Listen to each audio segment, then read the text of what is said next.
Banyak yang sudah mensupport, mendukung selalu ya dari akun ini ya. Mudah-mudahan banyak terus yang mensupport dan banyak terus yang merasa terbantu dengan adanya akun snack video dari Solusi Hutang MB. Sekarang saya khususkan untuk yang galbay aku laku ya, karena banyak banget pertanyaan dari teman-teman tentang gagal bayar di aku laku ya, terutama DC datang ke rumah, didesak terus-menerus melalui surat-surat somasi, dikirimkan surat peringatan melalui email dan WA, habis itu diancam mau didatangi. Jadi teman-teman semuanya sebenarnya tidak perlu khawatir, tidak perlu stres dalam hal itu, tidak perlu panik dalam hal itu ya. Yang harusnya kita lakukan ketika kita gagal bayar adalah memaksimalkan pikiran ya. Kalau untuk dari pinjol, gagal bayar di pinjol, mau Anda telat 1 hari sampai 90 hari, sampai 200 hari, sampai 1 tahun, risikonya sama. Ya, apalagi sekelas aku laku, Kredivo dan Shopee. Ya, itu mereka mempunyai akses ke Slik OJK, tapi Sliknya itu munculnya di mana kita nggak tahu. Tapi sejauh ini saya tidak menemukan mereka yang kena blacklist langsung dari Kredivo atau aku laku yang ada pinjaman aktif. Ketika Anda mengajukan di tempat lain, tim analis di tempat lain tidak mau mencairkan karena masih ada pinjaman yang aktif di 3 aplikasi tersebut. Contoh aku laku, Kredivo dan Shopee. Ya, kalau soal ancaman DC datang ke rumah kita tidak perlu memikirkan karena tugas si DC itu adalah melakukan penagihan. Jadi DC via telepon, DC via email, DC via WA semuanya serba menagih. Ya, tugas mereka menagih. Jadi nggak ada yang perlu kita takuti. Ya, yang penting teman-teman semuanya tetap berusaha, tetap optimis, tetap semangat buat ke depannya ya. Yang penting jangan lupa disupport juga supaya akun ini bisa berkembang lagi dan pastinya bisa membantu teman-teman semuanya dengan menyajikan video-video singkat terutama tentang edukasi pinjaman. Selamat sore ya buat teman-teman semuanya yang ada di Snack Video. Hari ini ada pertanyaan dari Muhammad Nizar. Shopee, Kredivo, aku laku ada DC-nya nggak bang daerah Lebak, Banten gitu ya. Saya sampai detik ini nggak tahu apa sih alasan orang-orang bertanya tentang di sini ada DC nggak, di sini ada DC-nya nggak, di sini DC datang ke rumah nggak, daerah ini ada DC nggak, saya nggak tahu ya. Yang saya tahu di sini Anda tidak mampu bayar, tidak sanggup bayar itu karena duit Anda nggak ada, karena uang Anda nggak ada, pemasukan Anda tidak ada, pekerjaan tidak ada. Itu yang saya tahu gitu loh. Dan sampai detik ini tuh saya masih tanda tanya besar. Apa sih yang menjadi kendala dari orang-orang sehingga dia selalu bertanya, ini Kredivo, Shopee, aku laku ada DC-nya nggak daerah Lebak, Banten?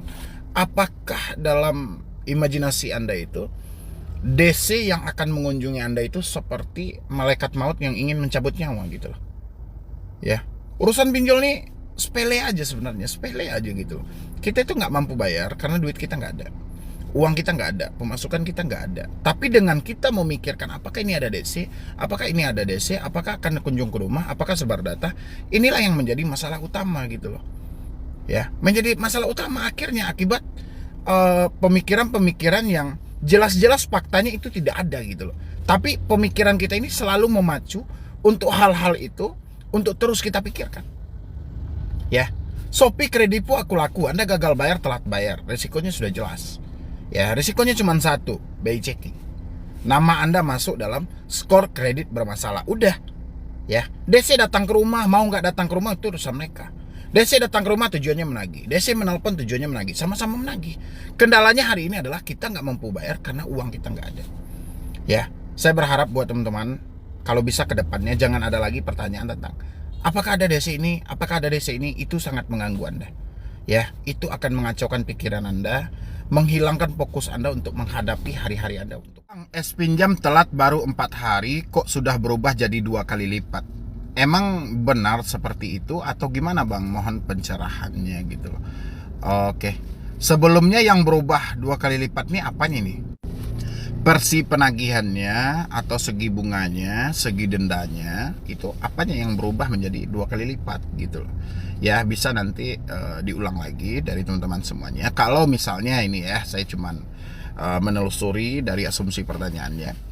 Kalau misalnya yang berubah jadi 2 kali lipat itu adalah tagihannya, gak usah bayar. Ya, itu baru telat 4 hari loh, sudah 2 kali lipat. Bagaimana kalau 8 hari?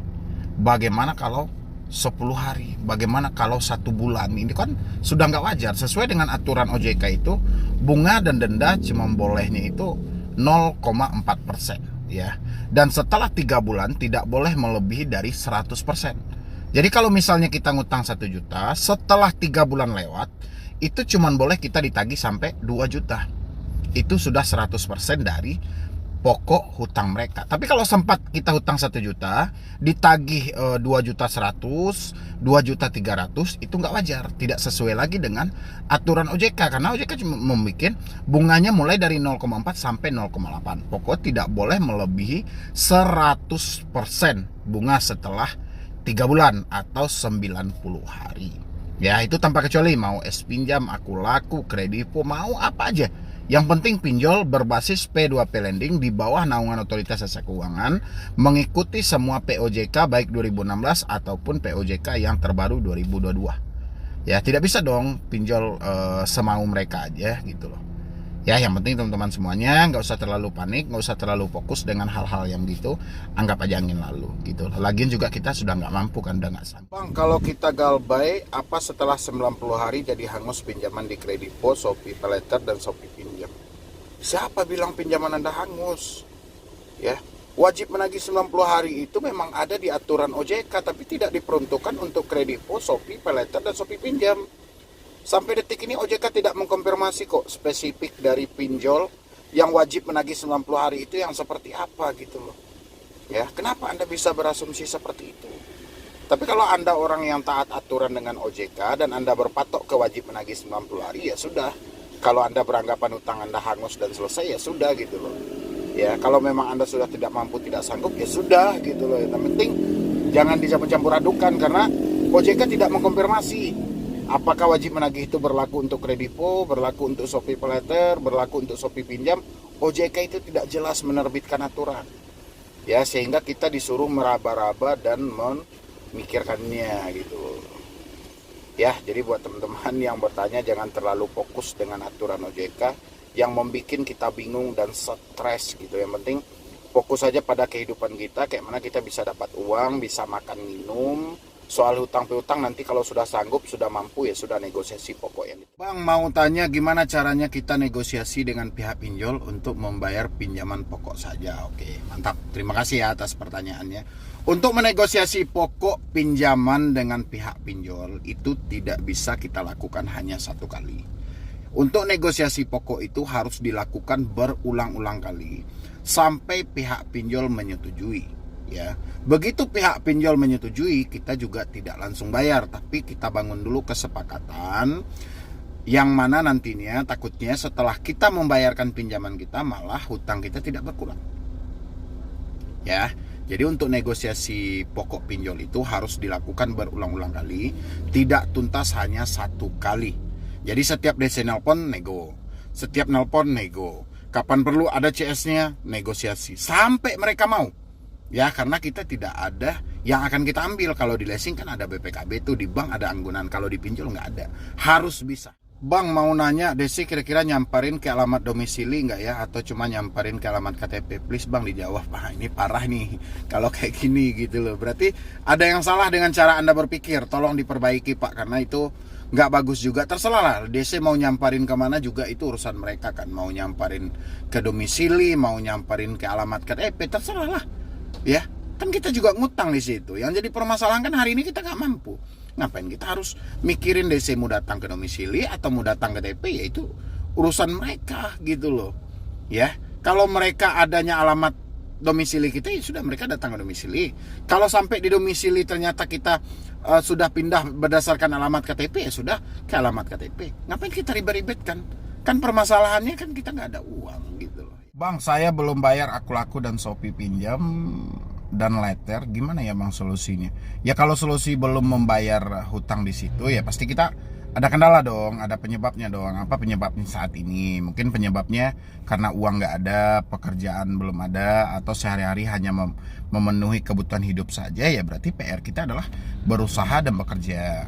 Bagaimana bang dengan ancaman, dengan teroran mereka? Ancaman dan teroran itu kan adalah resiko kecil ketika kita telat bayar, ketika kita gagal bayar, itu kan hal-hal lumrah gitu loh. Kalau resiko yang paling terberat kata OJK itu kan nama akan masuk ke dalam skor kredit bermasalah. Tapi kita nggak perlu fokus ke situ, kita nggak perlu berpatok ke situ. Sekarang kita berpatok kayak mana kita bisa menyelesaikan ini, kita bisa berusaha, minimal bisa memenuhi kebutuhan hidup kita, sisanya kita menabung sedikit demi sedikit untuk menyelesaikan hutang kita. Ya, nanti negosiasi pokok yang diterima, kalau mau bayar. Kok jarang live? Iya memang, kalau untuk di TikTok beberapa minggu ini saya jarang banget live gitu loh, karena memang saya itu tidak terfokus bikin konten, karena saya juga ada pekerjaan kan di luar ini kan, jadi saya harus menseimbangkan lah, jangan sampai dengan saya bikin konten mengganggu juga ke pekerjaan, dengan saya bekerja mengganggu juga tentang saya mengedukasi. Jadi saya seimbangkan lah di dalam itu. Tapi kalau buat teman-teman, kalau memang saya tidak ada di TikTok, berarti saya ada di YouTube, Solusi Hutang MB, atau saya juga ada di Snack Video nih, Solusi Hutang.mb gitu loh. Jangan salah, karena banyak orang yang memakai nama yang sama dan logo yang sama juga, dan video saya juga gitu loh, yang realnya itu Solusi Hutang.mb gitu ya. Itu khusus untuk di Snack Video. Kalau di TikTok ini Solusi Hutang MB, ini memang sudah real, yang Anda tonton ini sudah real kok.